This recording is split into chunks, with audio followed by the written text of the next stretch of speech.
Hello friends, இன்னைக்கு நம்ம 5 real thug incidents தான் பார்க்க போறோம் and you are watching.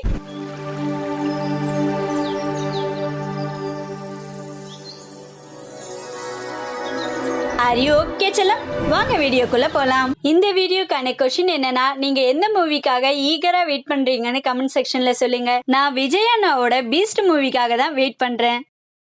இவங்க பேர் லீ டே ஹிம், சவுத் கொரியாவை சேர்ந்தவங்க. இவங்க ஒரு ஆக்ட்ரஸ். மோஸ்ட்லி ஆக்டரை விட ஆக்ட்ரஸ் தான் டயட்ல ரொம்பவும் கவனமா இருப்பாங்க. தமிழ் சினிமால எவ்வளவு ஏஜ் ஆனாலும் ஆக்டர்ஸ் நடிப்பாங்க. ஆனா கொஞ்சம் குண்டாயிட்டாலே ஆக்ட்ரஸ்க்கு நடிக்க சான்ஸ் கிடைக்கிறது ரொம்பவும் கஷ்டம். இவங்க தன்னோட படமான ஸ்பெஷல் இன்வெஸ்டிகேஷன் யூனிட்காக 4 கிலோவை இன்க்ரீஸ் பண்றாங்க. அந்த படம் முடிஞ்ச அப்புறம் அவங்க ஃப்ரெண்ட் ஆக்டர்ஸ் பார்க் ஹென் பவுலும் இவங்களும் ஒரு வாட்டர் பாட்டில் ஆட்ல நடிக்க போறாங்க. அவங்க பக்கத்துல நிக்கும் போதே குண்டா ஷேப் இல்லாம இருக்கிற மாதிரி இவங்களுக்கு ஃபீல் ஆனதுனால அந்த பிளேஸ்ல இருந்து அழுதுட்டே வெளியில வந்துடுறாங்க. அப்புறம் டயட் ஃபாலோ பண்ணி 6 மாசத்துல 10 கிலோவை கம்மி பண்றாங்க. அப்படி என்ன டயட் மெயின்டைன் பண்ணாங்கன்னா, டெய்லி 3ல இருந்து 6 ஸ்பூன் வரைக்கும் சாதம், அப்புறம் ஒரு சின்ன கப்ல கறி. இதுதான் அவங்களோட ஒரு நாள் சாப்பாடு.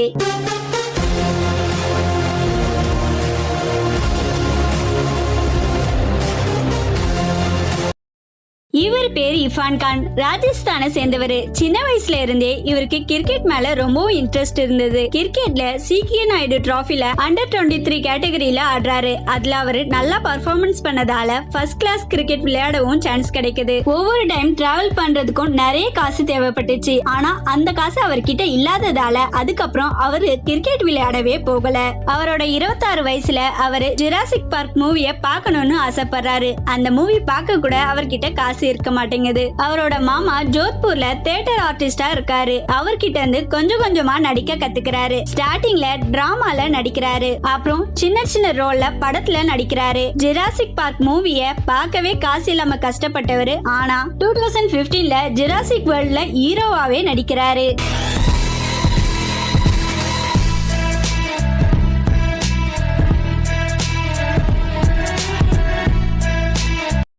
நம்ம சேனல் பார்க்குற நிறைய பேர் சப்ஸ்கிரைப் பண்ணாம பார்த்துட்டு இருக்கீங்க. அப்படியே சப்ஸ்கிரைப் பண்ணி சப்போர்ட் பண்ணா நான் கண்டினியூவா வீடியோ பண்ண மோட்டிவேட்டா இருக்கும். இவர் பேர் அலெக்சாண்டர் குட்லே, உக்ரைன் நாட்டை சேர்ந்தவர். காசை சேல் பண்றவரா வேலை பார்க்கறாரு. பியூட்டிஷியனா வேலை பண்ண விக்டோரியாவும் இவங்களும் லவ் பண்ணி மேரேஜ் பண்ணிக்கிறாங்க. மோஸ்ட்லி லவ் பண்ணும்போது எல்லாரும் சொல்ற டயலாக் தான், நம்ம எப்படிப்பட்ட சிச்சுவேஷன் வந்தாலும் பிரியவே கூடாதுன்னு. ஆனா லவ் பண்றப்போ இருக்கிற மாதிரியே மேரேஜ் அப்புறமும் இருக்க மாட்டாங்க. லவர்ஸ்க்கு பெஸ்ட் எக்ஸாம்பிள்னா அது நம்மள தான் சொல்லணும். அது மாதிரி ஏதாவது பண்ணணும்னு நினைக்கிறாங்க. வேலண்டைன்ஸ் டே அன்னைக்கு அலெக்சாண்டரோட ரைட் ஹேண்டையும் விக்டோரியாவோட லெஃப்ட் ஹேண்டையும் அரெஸ்ட் பண்ணும்போது போடுவாங்களே விலங்கு, அதை வச்சு லாக் பண்ணிக்கிறாங்க. லவர்ஸ் எப்பவும் உன்னை விட்டு போக மாட்டேன்னு சும்மா சொல்லுவாங்க. ஆனா இவங்க அதை உண்மையாக்கி காட்டியிருக்காங்க. 24 மணி நேரமும் கூடவே இருந்தாலும் ஒரு கட்டத்துக்கு மேல வெறுப்பாயிடும். எந்த ஒரு வேலையும் இன்னொருத்தர் ஹெல்ப் இல்லாம பண்ணவே முடியாது. 123 நாள் இதே மாதிரி விலங்கோட ஒன்னா இருக்காங்க. ஆனா கூடவே இருக்கிறதால நிறைய ப்ராப்ளம் வருதுன்னு அந்த விலங்க கழட்டி ஏலத்துல விட்டுறாங்க. Money, power, women, drugs. Money, power, women, drugs. Money, power, women, drugs. இப்போவும் ட்ரெயின் ஃபெசிலிட்டிஸ் இல்லாத நிறைய ஊர் இருக்கு. இன்னும் சில ஊர்ல லிமிடெட் ட்ரெயின்ஸ் தான். அதை விட்டுட்டா பஸ்ல தான் போகணும். ஜப்பான்ல கமி ஷிரடாகி ஸ்டேஷன், இது ஹொகைடா ரயில்வே கம்பெனியோட கண்ட்ரோல்ல இருக்கிற ஒரு ஸ்டேஷன். அந்த ஸ்டேஷனை 1932ல ஓபன் பண்றாங்க. அங்க மோஸ்ட்லி யாரும் ட்ரெயின் யூஸ் பண்ணாததுனால 2012லயே அந்த ஸ்டேஷனை க்ளோஸ் பண்ணிடலாம்னு நினைக்கிறாங்க. ஆனா ஒரே ஒரு பொண்ணு மட்டும் டெய்லி ஸ்கூலுக்கு போயிட்டு வர அந்த ட்ரெயினை யூஸ் பண்ணிட்டு இருந்தாங்க. இப்போ அந்த ஸ்டேஷனை மூடிட்டா அந்த பொண்ணோட ஸ்டடிஸ் ஸ்பாயில் ஆகும்.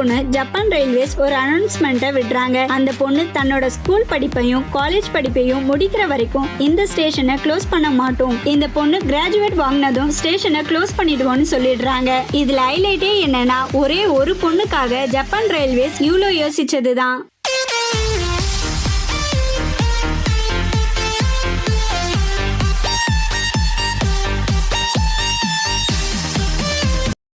மத்திய பிரதேசத்தை சேர்ந்தவங்க ஒன் டைம் சென்னைக்கு ட்ரெயின்ல போகும்போது 2 மாங்கன்றை வாங்குறாங்க.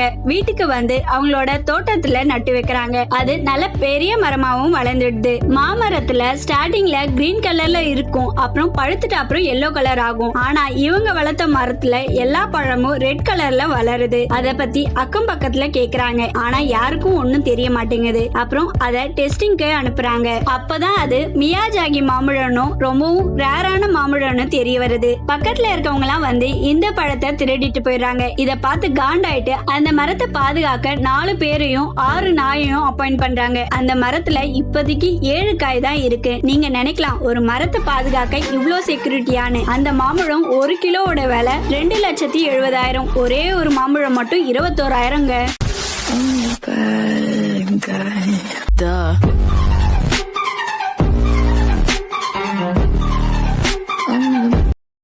நம்மளோட போன வீடியோல உங்களுக்கு பிடிச்ச பிஜிஎம் என்னன்னு கேட்டிருந்தோம். அதுல 1000ல் ஒருவன் பிஜிஎம் தானு 19%, மங்காத்தா பிஜிஎம்னு 13%, ஜாக் ஸ்பேரோ பிஜிஎம்னு 59%, தக் லைஃப் பிஜிஎம்னு 7%, அதர்ஸ் 2% கமெண்ட் பண்ணிருக்கீங்க. எஸ்எஸ் ஃபேமிலி ஷகின் தமிழ்ன்றவங்க எனக்கு ஜாக் ஸ்பேரோ பிஜிஎம் பிடிக்கும்னு சொல்லியிருக்காங்க.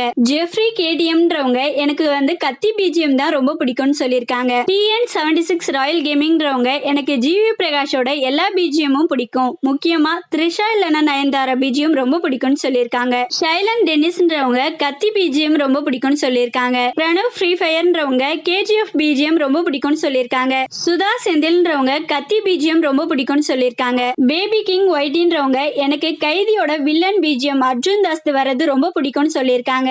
எஸ் சாருன்றவங்க எனக்கு ஸ்கேம் 1992 பிஜிஎம் ரொம்ப பிடிச்சிருக்குன்னு சொல்லியிருக்காங்க. மேத்யூ நான்மாரன்றவங்க கேஜிஎஃப் பிஜிஎம் பிடிக்கும்னு சொல்லியிருக்காங்க. லிஸ்தி ராகர்ன்றவங்க கேஜிஎஃப் மியூசிக் ரொம்ப பிடிக்கும்னு சொல்லியிருக்காங்க. ராம் பகலவன்றவங்க மங்காத்தா கத்தி அசுரன் மூவிஸ் பிஜிஎம்லாம் பிடிக்கும்னு சொல்லியிருக்காங்க. SSGD அஸ்வின்றவங்க தக்லைஃப் பிஜிஎம் பிடிக்கும்னு சொல்லியிருக்காங்க. சசிகுமார்ன்றவங்க ஜோக்கர் பிஜிஎம் பிடிக்கும்னு சொல்லியிருக்காங்க. கோசி ஜனான்றவங்க கேஜிஎஃப் பிஜிஎம் பிடிக்கும்னு சொல்லியிருக்காங்க. பாலாஜி எம்ன்றவங்க நிறைய பிஜிஎம் பிடிக்கும், அதுல மங்காத்தா பிஜிஎம் ரொம்ப பிடிக்கும்னு சொல்லியிருக்காங்க. கருணாகரன்றவங்க சார்லி மூவி பிஜிஎம் பிடிக்கும்னு சொல்லியிருக்காங்க.